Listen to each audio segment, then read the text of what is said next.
What's up, guys? David Land here, and welcome to the 4th episode of the Blowover Challenge. I'm doing the most requested by far challenge, the Blowover Challenge with Matt Kenseth at Talladega, and here we go. This was one of my first attempts. Car gets off the ground, but I just didn't get over.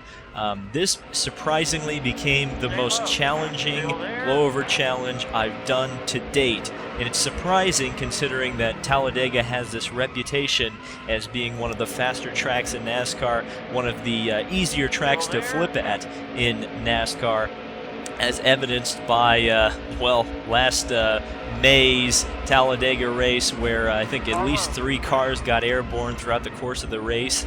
But in this game, with restrictor plates on, it's very hard to build up the momentum. You can see, even at 196 miles an hour, the car just was not getting backwards quick enough to get upside down. Look at this. And I'm doing this on the back straightaway as well. The car just lifts it up just a little bit. And in fact, I moved to the tri-oval to try to get some banking underneath the car to try to get it to go a little bit higher. And as you can see, I almost got backwards there, but Ryan Ellis decided to T-bone me and prevent me from going. See, I was trying inside, outside, whatever I could do under the yellow line. This one doesn't end too well because I end up going all the way into the pits, and I rage quit after that. Again, underneath the yellow line going into the tri-oval. I was really hopeful about this one, and Ryan Ellis screws it up again. Hashtag David Land versus Ryan Ellis. And here we go, 3 wide splitting the difference. I think this was an unintentional one. I ended up crashing there and thinking, oh, I might do it, and the car didn't get backwards fast enough, and around we go. Another one trying to go on the inside of the tri-oval. We've seen a lot throughout the history of Talladega, blowovers there. Didn't quite do it on that attempt, though. Another one heading into the tri-oval, another unintentional one that I thought almost would get around. Nope, couldn't quite do it. Again on the outside, heading into turn 1 off of Brian Scott. No, but the car did get some air, but it was because I got punched up in the air by Ryan Blaney. Another one on the outside lane in the tri-oval. No. Man, this thing is becoming way, way more challenging than I originally thought. But it all came for good in the tri-oval this time. Watch and listen. Into the catch fence, into the pit lane, and parking on top of Austin Dillon's pit crew. This was the first big-time success, and this one looks incredibly realistic. The car blows over just like Neil Bonnett's car in 1993, or Carl Edwards in 2011.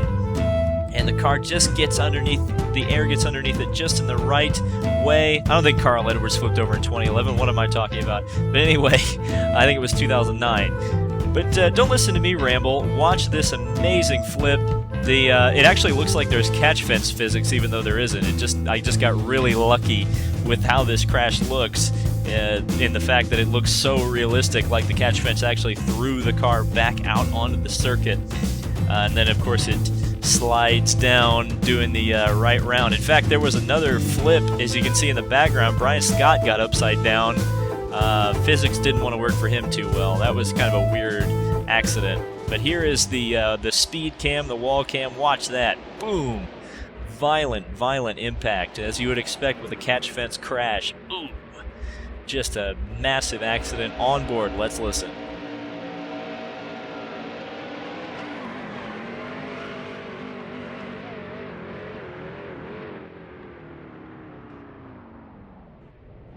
Ouchie wawa, that's gonna hurt Matt Kenseth.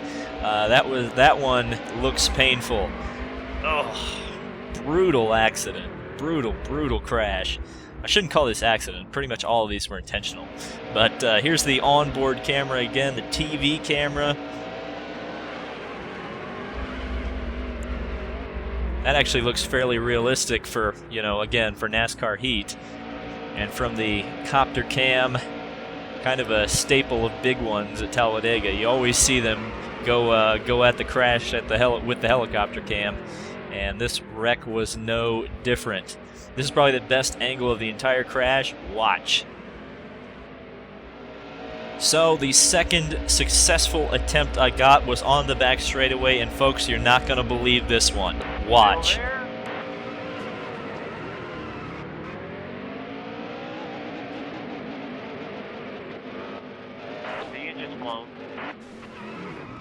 Now, aside from that fairly unrealistic end, this, I thought, was almost an exact replica of Matt Kenseth's spring Talladega accident. I hit the wall after blowing over in nearly the exact same spot on the track. I'm almost certain of it.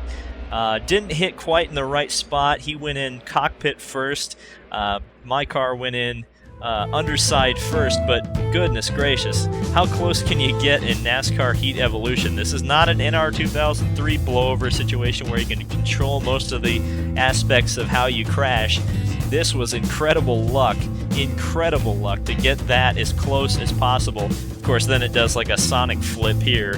But I do land on the wheels, so style points for that, I suppose. Watch. And do another 360, land on the wheels. Style points, folks. Now listen, watch.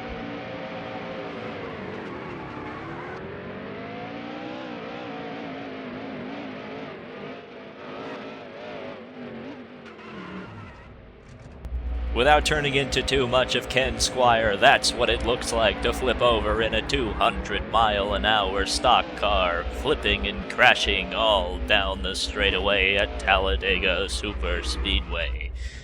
But anyway, what a fantastic video. I was really happy how this one turned out. 2 ultra-realistic Talladega blowovers in the spots that we've seen them happen in recent memory. I was very happy with this, and hopefully you are too. If you did enjoy this, folks, please hit the like button and hit that subscribe button. I plan on doing this every week. Also, be sure to leave a suggestion in the comments. You saw that rash of comments at the beginning. You could have an opportunity at that if I decide to use your suggestion in the next blowover challenge. So thank you guys so much for watching. This has been David Land on YouTube, and we'll see you in the next video.